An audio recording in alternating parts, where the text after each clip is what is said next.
जनाब, आ चुके हैं हम ब्रेक से वापस। आप देख रहे हैं द ब्रेकफास्ट शो और काम की बात में मैं आपको मिलवाने वाली हूँ उन खातून से जिनका ताल्लुक़ तो एक ऐसे घराने से हो गया जो कि एक ज़बरदस्त घराना था। उनको कौन नहीं जानता। अब्दुल सत्तार ईदी साहब की जब हम बात करते हैं, उनकी फाउंडेशन की बात करते हैं, इतना काम, और फिर जब वो नहीं रहे, बिल्किस ईदी साहिबा नहीं रही, तो उनकी रिस्पॉन्सिबिलिटी लेना, उसको संभालना यकीनन बहुत ज़्यादा एक प्रेशर वाला काम है। किस तरह से कर रही हैं ये सबा फैसल ईदी साहिबा हमारे साथ मौजूद हैं।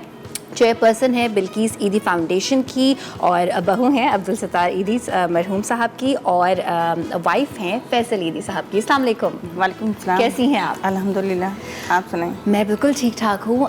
सबसे पहले तो मुझे सबा प्लीज़ ये बताइए कि बिल्किस आपा की जो जगह है, वो जो एक खला है जो अब रह गई है, उसको क्या कोई भर सकता है? ऐसा मुमकिन है? नहीं, कभी नहीं।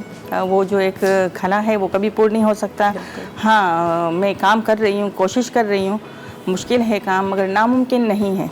कोशिश कर रही हूँ कि इन जैसा नहीं, मगर इन जैसा थोड़ा थोड़ा कर सकूँ मैं काम। अच्छा, जब वो हयात थी और जब वो काम करती थी और आप उनको देखती थी, तो क्या आप उनसे उनके साथ बैठ के कभी काम किया है? उनकी मदद उस वक्त की थी, या आप उस वक्त बिल्कुल इस चीज़ से अलग थी कि नहीं मैं तो नहीं कर रही? ऐसा कुछ था? नहीं, ऐसा कुछ नहीं था। मम्मी हमेशा मुझे लेके साथ में चलती थी।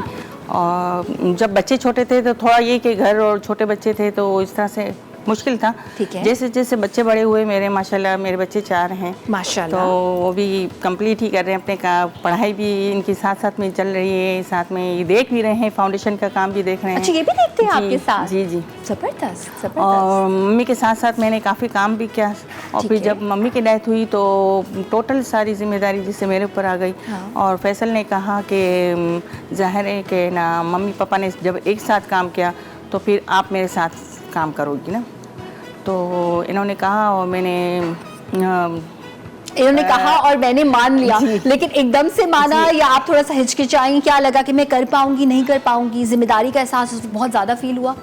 जिम्मेदारी तो है, मगर ये कि सपोर्ट कर रहे हैं, मेरे हस्बैंड बहुत कर रहे हैं, मेरे बच्चे कर रहे हैं, मेरी फैमिली मेंबर जो ससुराल में हैं, मेरी नंदे हैं, वो माशाल्लाह वो सारी सपोर्ट कर रही हैं। सबका है सपोर्ट मुझे, माशाल्लाह वो काफ़ी सपोर्ट कर रही हैं। अच्छा, सपोर्ट जो आप कह रही हैं, तो इस तरह की सपोर्ट है कि वो आपको कहती हैं कि आप कर लेंगी, या फिर काम में भी कुछ ऐसा होता है कि कुछ डिवाइड कर दिया जाता है, आपको आसानी हो जाती है इस तरह से? नहीं, डिवाइड का नहीं, जैसे मिल के सब एक दूसरे से मशवरा करते हैं। सब ये किस तरह से करना है, क्या करना है, सारा मिल के हम करते हैं। मेरे नंदे हैं, हम आंटी है जो मम्मी ने बेटी बनाया हुआ था, जीनत बाजी जो, तो वो मम्मी के साथ साथ ही होती थी। ठीक है। और वो भी काफ़ी हेल्प कर रही हैं। मेरी नंदे हैं 2, अलमास बाजी और कुबरा बाजी, वो भी काफ़ी सपोर्ट कर रही हैं। तो यही कि काम इजी हो गया है। इजी हो गया है। और बिल्किस आपा जिनको आप मम्मी कहती हैं जी, तो उनसे आपकी क्या क्या यादें वाबस्ता हैं, कुछ शेयर करना चाहेंगी? बहुत सारी हैं, बताइए प्लीज़, हमें बताइए। शुरू में तो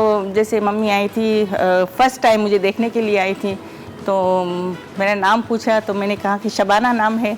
उसी टाइम पे इन्होंने कहा कि नहीं, हम सबा कहेंगे। अच्छा उसी टाइम पे कहा और हम सबा कहेंगे। फिर जैसे वो सिलसिला जारी रहा, फिर वो वक्तन फ़वक्तन अपनी भाभी को, बेटियों को लेके आए, अपनी रिश्तेदारों को लेके आए। और फिर समझो कि मैं तो पहली नज़र में इनको अच्छी लग गई थी। क्या बात है, क्या बात है। तो पहली नज़र में इनको अच्छी लगी, तो बस फिर ये घर पे गए और फ़ौरन से जैसे ना पापा से बात की, ईदी साहब से बात की इन्होंने, और कहा कि हम देख कर आए हैं और लड़की हमें पसंद आई। तो बस फ़ौरन से इन्होंने कहा कि जल्दी से वो आप जाएं और दोबारा बस बात तय करके। अरे वाह, ज़बरदस्त ज़बरदस्त। उसके बाद से ऑफ कोर्स आपके जो है वो 4 बच्चे भी हैं, इतना आपने उम्र का एक हिस्सा उनके साथ गुजारा है, तो किस तरह का एक्सपीरियंस था? क्या यादें हैं आपकी? बहुत अच्छा एक्सपीरियंस था मम्मी के साथ, और बहुत मम्मी ने भी बहुत गाइड भी किया। बहुत हमें ट्रेनिंग भी अच्छी दी कि किस तरह से करना है, किस तरह से हमें आगे काम करना है, और किस तरह से मैनेजमेंट संभालना है। सारा जैसे मम्मी से ही मैंने सीखा। लेकिन मेरी फैमिली तो इस तरह से नहीं थी, बिल्कुल घरेलू हमारी थी फैमिली। और आप एक ऐसी फैमिली में आ गई जो कि किसी तारुफ की मोहताज नहीं है, और जो दिल से करते थे वो भी करते थे। और ये काम तो है दिल से करने का। बिल्कुल। अगर हम किसी और का काम समझ के करेंगे तो वो नहीं कर पाएंगे। जो हम अपनी अपनी जो अंदर से जो फीलिंग आती है ना वो नहीं होगी। बिल्कुल बिल्कुल सही। अच्छा मुझे ये बताइए कि जो काम की नौयत है क्या वो थोड़ी सी इस तरह से चेंज भी होगी कि कुछ बिल्किस आपा का कोई ऐसा ख्वाब था जो आप पूरा करना चाहेंगे, ये हम आपसे पूछेंगे, लेकिन कॉलर हमारे साथ मौजूद है, पहले उनसे बात करते हैं। हेलो अस्सलाम वालेकुम, कौन है हमारे साथ? रिजवाना, रिजवाना है पिंडी से हमारे साथ। कैसी है रिजवाना और क्या कहना चाहती हैं? बेटा मैं ये कहना चाह रही थी कि मुझे सबा बेटा से ये कहना था, मुझे रहने के लिए जगह चाहिए। रहने के लिए जगह चाहिए इनको, तो किस तरह से रब्ता किया जा सकता आ है? जाए हेड ऑफिस में आ जाए, वो हमारे पास आ जाए। पिंडी मैं पिंडी से सेंट्रल कॉल टाउन रावलपिंडी से बोल रही हूँ। पिंडी में है तो वो इस्लामाबाद है करीब, वहाँ से। ठीक तो है। इस्लामाबाद हमारे सेंटर है, वहाँ पे आप चली जाएं और कर लेंगे। इस्लामाबाद के सेंटर में जी। एक सेंटर है, कहाँ पे जा सकती हैं ये? अगर ये इस तरह है इनको पता चलेगा। इस्लामाबाद में, अभी आपको भी बता ये- देते हैं जी। इस्लामाबाद में कहाँ पे है सेंटर, आप उनसे रब्ता कर सकती हैं। तो ठीक है। हाँ वो बेशक चली जाएं, इसको कोई प्रॉब्लम नहीं होगी। खाना पीना रहना हर चीज़ इनको फैसिलिटी हर चीज़ की अच्छा मिलेगी। मुझे ये बताइए कि जब कोई इस तरह आता है और वो कहता है कि मुझे रहने की जगह चाहिए, तो क्या आप इस तरह जैसे अभी आपके पास आएंगी तो क्या आप कोई सवाल करेंगे कि भाई क्यों रहना है? क्या ऐसा होता है कि कभी आप किसी को मना भी कर दें?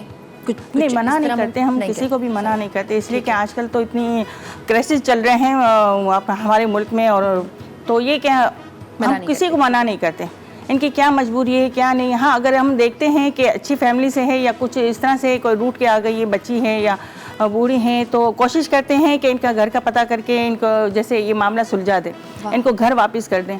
और बाकी अगर नहीं इस तरह से कुछ होता तो फिर हम रख लेते हैं, कोई सवाल नहीं करते। ऐसा हुआ है कभी कि कोई रूट के आ गया? और जी जी जी हाँ, काफ़ी मम्मी के इंतकाल के बाद भी काफ़ी जैसे 2-4 इस तरह से ना हुए क्या, तो मैं काफ़ी इनकी जैसे काउंसलिंग करती हूँ, फिर नंबर लेती हूँ उनके घर का और एड्रेस लेती हूँ, तो फिर ये कि काफ़ी ये सुलझ जाता है मामला और वो घर भी चले जाते हैं। वो खुश भी होते हैं कि कभी कॉल करके हम पूछ भी लेते हैं कि अभी आए मामला सही है कि नहीं। ये तो कितना ज़बरदस्त, ये तो हमें पता ही नहीं था। ये तो आप एक वक्त पे आई थिंक 2-2 किस्म की नेकियां कमा रही हैं कि देख रही हैं कि जिसको वाकई रहने की आपके पास ज़रूरत है वो रहे। अच्छा मुझे ये बताइए, जैसे कि मैंने पूछा था कि बिल्किस आपा का, आपकी मम्मी का कोई ऐसा ख्वाब या कोई ऐसा उनका प्लान था कि अब हम ये चीज़ अब ऐड करेंगे या कुछ ऐसा करेंगे?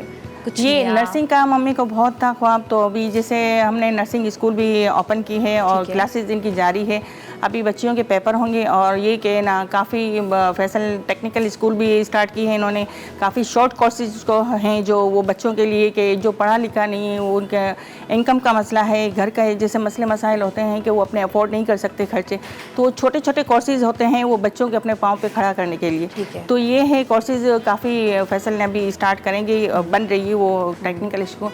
तो ये इस तरह से कि बच्चे अपने पाँव पे खड़े हो जाएं कि किसी के आगे हाथ नहीं फैलें। ठीक है, तो इस तरह से जी अभी फैसल ने सारे ये स्टार्ट किए हैं। ज़बरदस्त। हिना हमारे साथ मौजूद हैं लाहौर से, उनसे भी बात करते हैं। हेलो अस्सलाम वालेकुम।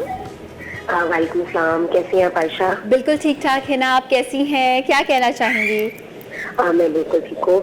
मैंने एक्चुअली सबा से बात करनी थी। मैंने उनको ये कहना था कि जिस तरह से हमारी अभी करंट सिचुएशन हमारी कंट्री की जा रही है, जिस तरह से वो काम कर रहे हैं अपने फाउंडेशन के लिए, पूरी जो हमारी सोसाइटी है वुमेन स्पेशली उनके लिए बहुत ज़्यादा इन्फ्लुएंस करता है ये, और बहुत ज़्यादा मोटिवेशन जो है वो मिलती है हमें कि अभी भी इस कंट्री में इतनी अच्छी और पॉजिटिव चीज़ें जो है वो हो रही हैं जिसकी वजह से शायद ये कंट्री अभी तक वो चल रही है। बिल्कुल बिल्कुल बिल्कुल सही कह रही हैं। और इनकी ये बहुत चंद ऐसी ऑर्गेनाइजेशंस हैं जिनकी हमें ईमानदारी पे पूरा पूरा भरोसा है, क्योंकि इनका काम दिखता है। तो बहुत बहुत अच्छी बात की आपने कि इससे हमें उम्मीद होती है, ऐसे लोग हैं, ऐसे लोगों की वजह से दूसरे लोग सर्वाइव कर रहे हैं। हाँ जी बिल्कुल। और आयशा मैंने आपसे एक रिक्वेस्ट भी करनी थी। जी जी बोलिए। हाँ जी, मैंने ये कहना था कि पॉसिबल होगा कि आप ग्लूटेन से रिलेटेड जो पेशेंट्स हैं उनके बारे में भी कोई शो करें। किन से रिलेटेड? ग्लूटेन का जो इशू होता है। आपने तो मेरी दुखती रग पे हाथ रख दिया। मेरा तो बस नहीं चलता कि मैं ग्लूटेन और हेल्थ और ये सारी बातें करूं। ज़रूर करूंगी इंशाल्लाह। अभी जो आने वाला आप हफ्ता देखेंगी उसी में करूंगी। बहुत बहुत शुक्रिया, अपना बहुत सारा ख्याल रखिएगा।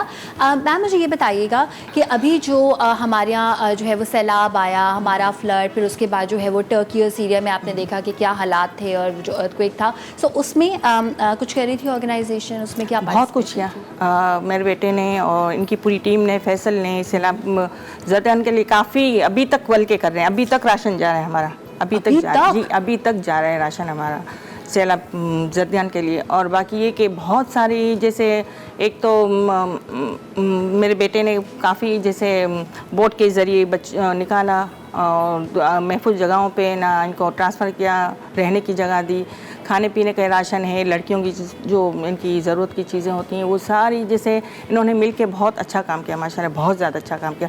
तकरीबन ये तो मेरे बेटे ने 2 मंथ तक बिल्कुल वहीं पे था। मेरा आपके बेटे की उम्र क्या है, उनका नाम क्या है? साद है इसका नाम, और ईदी साहब ने अपना नाम अब्दुल सत्तार ईदी रखा था, ये जूनियर ईदी ये है अब्दुल सत्तार ईदी। और ये कि माशाल्लाह ये 24 ईयर्स का है माशाल्लाह, और अपनी पढ़ाई भी कर रहा है और साथ साथ में फाउंडेशन का भी काम कर रहा है। वो बिल्कुल ईदी साहब की कॉपी है वो, जैसे वो इमरजेंसी में जिस तरह से वो ईदी साहब भागते थे, किस तरह से वो अपना घर नहीं देखते थे, जैसे बच्चे नहीं देखते थे, तो इस तरह से इसकी समझो कॉपी है, डुप्लीकेट। तो 2 महीने, तभी शायद 2 महीने बिल्कुल ये बच्चा सेल्फलेस होके वहाँ रहा जी। और माशाल्लाह बहुत काम किया, बहुत अच्छा काम किया इसने, और पूरी टीम ने बहुत अच्छा काम किया।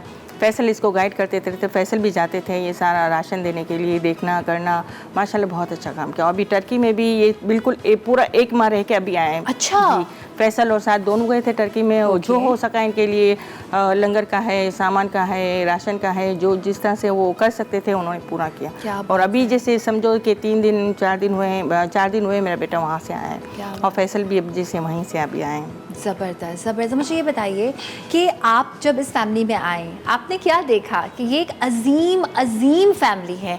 क्या ऐसी बात जब कभी आपको महसूस हुआ हो कि ये इतना खिदमत खल्क के लिए काम करते हैं, इतनी सादगी, कभी कुछ बिल्किस आपा ने आपको कुछ ऐसा कहा जो आपके साथ अभी तक हो कि मैं इस वजह से खिदमत खल्क में हूँ? मम्मी ने हमेशा कहा कि जैसे ये काम जो है ना, वो एक इंसानियत का काम है, जिसमें तो सबको बढ़ चढ़ के हिस्सा लेना चाहिए, सिर्फ ये नहीं, हम नहीं, सबको हिस्सा लेना चाहिए। बिल्कुल, बिल्कुल। और मम्मी ने हमें यही नसीहत की है कि देखो बेटा, ये जो काम है ना, हमें हर किसी के काम आना है, कोई रंग, नस्ल, मज़हब, इनको नहीं देखना, हमें किसी को नहीं देखना, सिर्फ एक इंसान सामने जो खड़ा हो उसको हमें उसकी हेल्प करना है, उसको देखना है, बाकी सब कुछ नहीं देखना हमें। तो ये जैसे शुरू में मेरी शादी हुई थी, तो अब पापा ने भी यही कहा था और मम्मी ने भी यही कहा था कि ये काम करना है।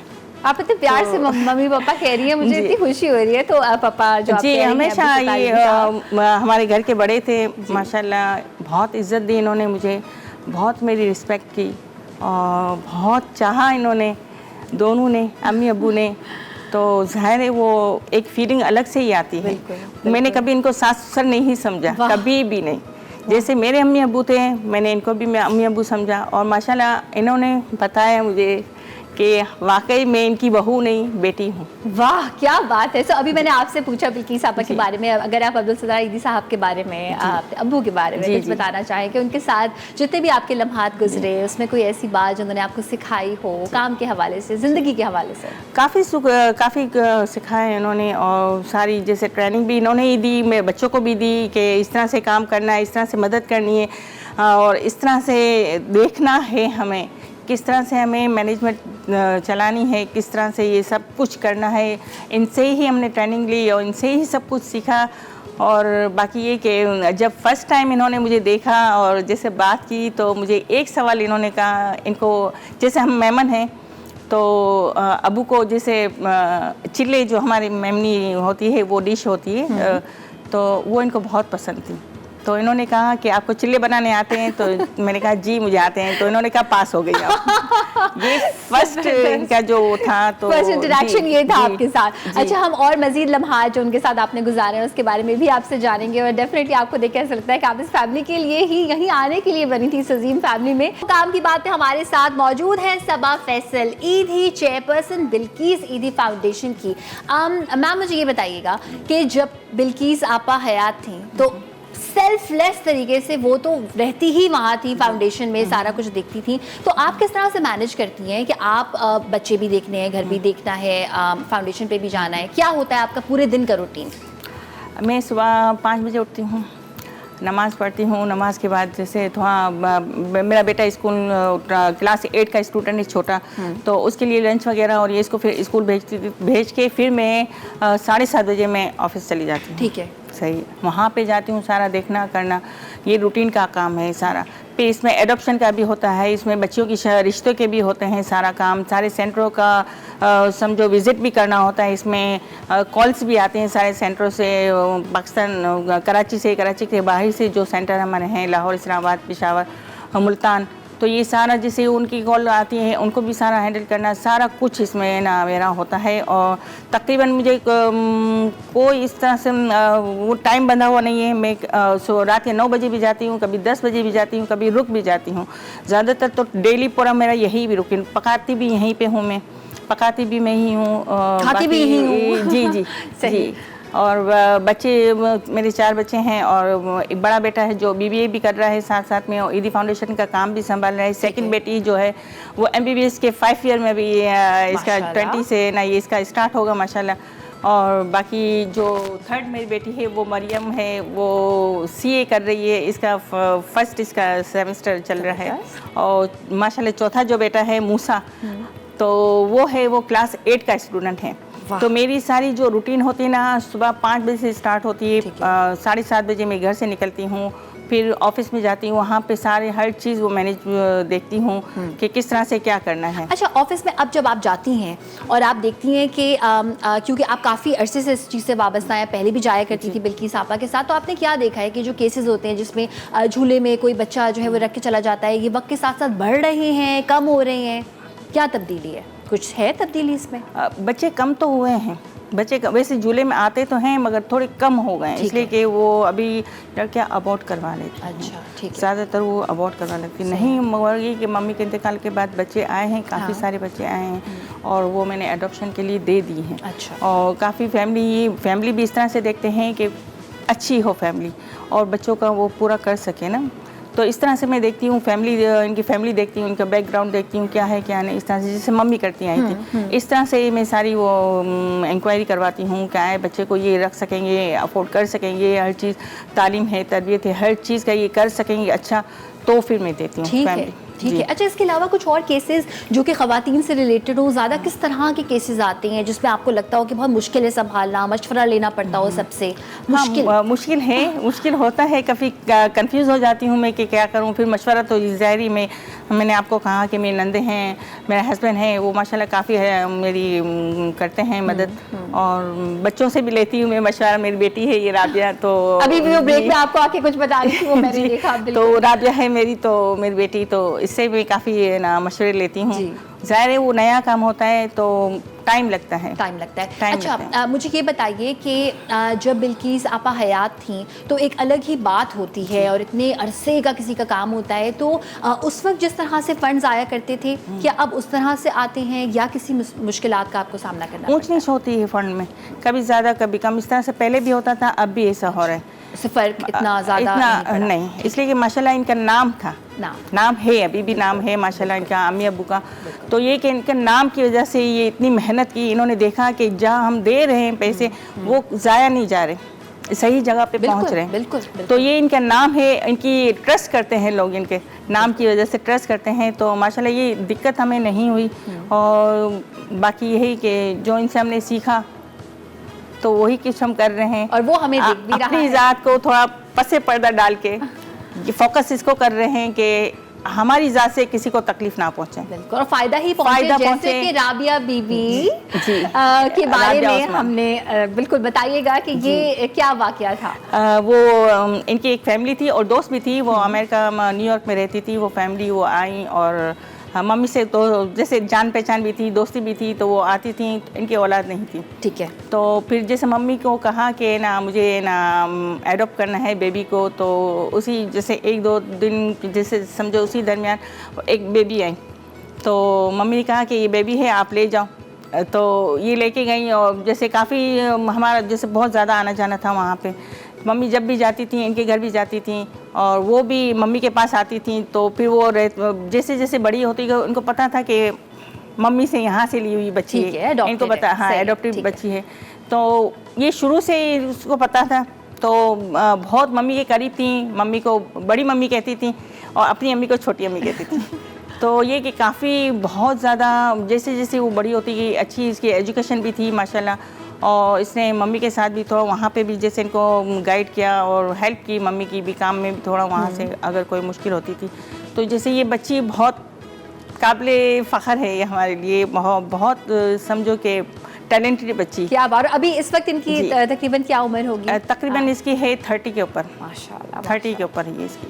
इनकी ज़िंदगी कुछ भी हो सकती थी जी। और आप लोगों की बदौलत अच्छी फैमिली में गई माशाल्लाह। और अभी जॉब करती है माशाल्लाह, बहुत एजुकेटेड है और ये कि शर्म महसूस नहीं करती कि मैं एडॉप्टेड बच्ची हूँ। बिल्कुल बिल्कुल, ज़बरदस्त ज़बरदस्त। और यही मकसद होता है किसी को अडॉप्ट करने का।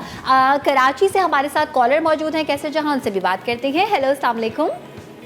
वालेकुम अस्सलाम। क्या हाल है आपके? अल्लाह का शुक्र है। आप सुनाएं, आप कैसे हैं? बिल्कुल ठीक ठाक। क्या कहना चाहती हैं, कोई सवाल पूछना चाहती हैं? जी, मैं ना ये चाहती हूँ कि ना मैं भी इनके साथ कोई काम करूँ। ठीक है, ये अगर कोई वॉलंटियर करना चाहता है, कोई आपकी मदद करना चाहता है, वो किस तरह से मदद कर सकता है आपके लिए? सबसे क्या वो कोई डोनेशन दे, क्या वो फिजिकली आपके साथ आके काम करे, ऐसा मुमकिन होता है? जी आते हैं और मुख्तलिफ जैसे लेडीज़ भी होती हैं, जेंट्स भी होते हैं। तो ये आपसे रब्ता कर सकती हैं, आपसे कराची के हेडक्वार्टर में? जी रब्ता कर हेड ऑफिस में रब्ता कर सकते हैं। ठीक है, आप इनसे रब्ता कर सकती हैं एंड डेफिनेटली आप इनको वॉलंटियर कर पाएंगी। ठीक है, चले, बहुत बहुत शुक्रिया। अच्छा, तो क्या होता है कि कोई आपके पास आया और उसने कहा कि भाई मैं वॉलंटियर करना चाहता हूँ, तो किस किस तरह का काम वो कर सकता है आपके साथ? ये तो आए तो ज़्यादातर वो बच्चों के पास आते हैं और बच्चों के साथ इनकी जैसे खेलने का सामान और खेलते भी हैं, कुछ लेके भी आते हैं खाने पीने की चीज़ें और इनके साथ टाइम स्पेंड करते हैं। तो ये होता है और लॉन्ग टाइम बर्थडे भी होती है। तो जैसे हम ये कहते हैं कि इस तरह से आप ना कहें कि आपके अपने बच्चे की बर्थडे है, आप सिर्फ केक लेके आए, बच्चों के साथ ये कहें कि आपके साथ आपकी बर्थडे है सारे बच्चों की। तो हम ये कहते हैं कि बच्चों को फील नहीं हो कि हमारी बर्थडे, मगर ये कि हम जैसे मेरे बच्चों की बर्थडे होती है तो वहीं पे सब सेलिब्रेट करते हैं बच्चों के साथ मिलके, कि ये फील नहीं होता कि मेरे बच्चों की बर्थडे है या इनके नहीं होती। तो जिससे इनका नाम ही लेके हम बच्चों से केक कटवाते हैं। यानी वो सारी हर एक की बर्थडे होती है हमारी समझो कि फैमिली मेंबर की, हम वहीं पे बच्चों के साथ ही मिलके हम टाइम स्पेंड भी करते हैं और सारा बच्चों के साथ मिलके खाना पीना, हल्ला गुल्ला, गाने भी बज रहे होते हैं सारे, वो बच्चे नाच भी रहे होते हैं। तो सारे जैसे ये कि अच्छा माहौल हम देते हैं बच्चों को। यानी वक्त अगर कोई आपको दे पाए उन बच्चों के लिए तो उससे बड़ी कोई चीज़ नहीं हो सकती। तो अच्छा, बच्चे खुश हो जाते हैं। बच्चे खुश हो जाते हैं। मुझे ये बताइए, कोई ऐसा अभी तक आपके पास, आपने बताया कि आप मशवरा लेती हैं अपनी नंदों से जहाँ फंस जाती हैं, लेकिन कोई ऐसा वाकया, कोई ऐसा केस जिसके लिए आपको लगा था शायद आप तैयार नहीं हैं और इसको किस तरह से हैंडल करेंगी? कभी कुछ ऐसा हुआ जो आपको समझ में नहीं आया कि पहली बार इस तरह का कोई मेरे पास केस आ गया है, मैं क्या करूं? कोई ऐसा मोमेंट आया जब आप मुश्किल में आ गई हो, फंस गई हो बिल्कुल, कि अब समझ नहीं आ रहा क्या किया जाए? अभी समझो कि 3 मंथ पहले एक औरत आई थी और अपनी 2 बच्चियों को दाखिल करवाने के लिए। तो इनकी फैमिली भी थी, इसका बेटा भी था, इसके हस्बैंड भी थे। हस्बैंड थोड़े पैरालाइज थे इनके और बहुत ज़्यादा बीमार थे। तो इन्होंने कहा कि मैं क्या करूं, आप मुझे बताएं। तो मैंने कहा आप क्या चाहती हैं? तो इन्होंने कहा कि मेरे पास रहने का घर नहीं है, 2 जवान बच्चियां हैं। तो फिर मैंने जैसे ज़ाहिर कंफ्यूज होती हूँ, ये शुरू से तो मैं नहीं देखती आ रही थी। हाँ, मम्मी के साथ जाती थी, करती थी, बहुत सारे ये मामले भी मैंने देखे, मगर ये कि फिर अकेला फेस करना मुश्किल होता है सारी चीज़ें। तो फिर जिससे आई तो मैंने कहा कि आप कांटेक्ट नंबर दे जाएं या कल आ जाएं। तो फिर कांटेक्ट नंबर मैंने लिया, फिर मैंने मशवरा किया घर में क्या करना चाहिए, किस तरह से ये हैंडल करूँ मैं मामला। तो फिर जैसे बात हुई तो मैंने इनको कॉल की, फिर इनको मैंने कॉल की और मैंने कहा कि आप आएँ और बेशक भले आप भी जैसे, मगर वो इनके हस्बैंड भी थे ना। तो मैंने कहा फिर क्या आपके हस्बैंड को कौन देखा है? इन्होंने कहा कि हम तीनों माँ बेटियाँ हम यहाँ पे दाखिल हो जाएंगी। बेटा जो है तकरीबन 18-19 ईयर्स का था और जैसे इनके हस्बैंड थे वो पैरालाइज थे। तो मैंने फिर इनको कौन देखेगा? मैंने कहा आप यहाँ तीनों आ जाएंगे, इनको फिर कौन देखेगा बाप बेटे को। तो इन्होंने कहा चलो सही है, मैं अपनी बेटियों को ना दाखिल करवा देती हूँ यहाँ पे। बोले बेशक आप आ जाएँ, कोई भी ऐसा वो नहीं, आप बेफिक्र हो जाएं, मेरी बेटियों की तरह है ये। और सारी यहाँ पे जो कोई भी जो जितनी भी दाखिल शुदा हैं वो सब बेटियों की तरह है। मुझे छोटी मम्मी कहती हैं, अभी मम्मी के इंतकाल के बाद छोटी मम्मी कहती हैं, ऑफिस वाली सारी भाभी माँ मुझे कहती हैं। तो ये सब समझो कि ये होता है। और इन्होंने कहा, अब मैंने कहा आप बेफिक्र हो जाएं, आपकी इज़्ज़त हमारी इज़्ज़त है, आपकी बेटियां हमारी बेटियां हैं, मेरी बेटियां जो हैं वो सारी बच्चियां मेरी बेटियों की तरह हैं। तो आप बेफिक्र हो जाएं, आपको किसी मुश्किल का सामना नहीं करना पड़ेगा। जब आप आएँ, मिलना चाहें आप मिल सकती हैं, इनसे बात कर सकती हैं, कॉल भी कर सकती हैं, आप जब भी आना चाहें आप आ सकती हैं। तो कंफ्यूज हो रही थी कि क्या है नहीं क्या, तो फिर वो मुतमिन ही हो और फिर अपनी दोनों बेटियां यहाँ पे दाखिल करवाएं इन्होंने बच्चियों को। ज़बरदस्त। तो मैम आपको क्या लगता है कि ख़वातीन का सबसे ज़्यादा मसला आप क्या फेस करते हैं? जो भी आपके पास ख़वातीन आती हैं उनके लिए क्या कर रही है फाउंडेशन, कुछ ऐसा जो कि आप कहें कि बहुत ज़रूरत है ख़वातीन को उस चीज़ की? एक तो हमारे यहाँ तालीम नहीं है, दूसरी ये बात कि इनको कोई गाइड करने वाला नहीं होता, और एक मोबाइल फ़ोन जो सबके लिए मुसीबत का बाइस बना हुआ है। ओके, सही। हाँ, तो ये मोबाइल फ़ोन काफ़ी इसमें बच्चियाँ आती हैं अच्छा अपने घर से भाग के, और कितने दिन बाहर रहती हैं, फिर यहाँ पे आती हैं, तो उसको गाइड करना, इनसे नंबर निकलवाना बहुत मुश्किल काम है। एक तो ये लड़कियाँ आती हैं तो हम पूछते हैं कि आपके माँ बाप भाई बहन, कहते हैं माँ बाप मर गए, भाई बहन नहीं है, हम सिर्फ अकेली हैं। ठीक है। फिर थोड़ा टाइम रहता है, थोड़ा हम पूछते हैं, बार बार प्यार से मोहब्बत से इनके पूछते हैं, तो फिर वो बताती हैं कि हाँ ये रिश्ते हैं, हमारे माँ बाप भी हैं, भाई बहन भी हैं। और फिर कभी तो बिल्कुल नहीं बताती, तो फिर हम छोड़ देते हैं इनको, फिर मज़ीद इनसे सवालात नहीं करते। ठीक है, फिर छोड़ देते हैं हम इनको। बहुत मुश्किल काम है और बहुत ज़बरदस्त काम है जो आप लोग कर रहे हैं। मेरी सारी दुआएं आपके साथ हैं। आई एम श्योर जितने भी लोग इस वक्त देख रही हैं वो ये उम्मीद कर रहे हैं, दुआ कर रहे हैं कि आप अपने इस मिशन में कि आप पाकिस्तान को जो है ना वो एक बेहतर जगह बनाए, जहाँ पे वो लोग जिनके पास वो फैसिलिटीज़ मुहैया नहीं होती, शेल्टर उनके सर पे नहीं होता, वो आप उनको प्रोवाइड कर रहे हैं। बहुत बहुत शुक्रिया ये करने का। सीरियसली हमारे पास अल्फाज नहीं है शुक्रिया अदा करने के लिए, लेकिन बस एक छोटा सा जो है वो टोकन ऑफ अप्रिसिएशन इसको कह लें। बहुत बहुत शुक्रिया आपका यहाँ पे तशरीफ़ लाने का। Thank you so much. Thank you. और हमें बहुत खुशी हुई कि हमारे इंटरनेशनल वुमेंस डे पे आप हमारे साथ मौजूद हैं। शुक्रिया, आपने बुलवाया, मुझे इज्जत दी, बहुत बहुत शुक्रिया। मोस्ट वेलकम, बहुत बहुत शुक्रिया। अब हम जा रहे हैं ब्रेक पर, और ब्रेक से जब हम वापस आएंगे तो हमारे साथ मौजूद होंगी एक ज़बरदस्त किस्म की खातून जिनको ना सिर्फ खुद ट्रैवल करने का शौक है, बल्कि हम इनसे जानेंगे क्योंकि ये एक ऐसी पोजीशन पे हैं कि बलूचिस्तान गवादर में किस किस्म की टूरिज्म की अपॉर्चुनिटीज़ हमारे लिए अवेलेबल है और क्या जाना सेफ है नहीं है। छोटी सी ब्रेक के बाद।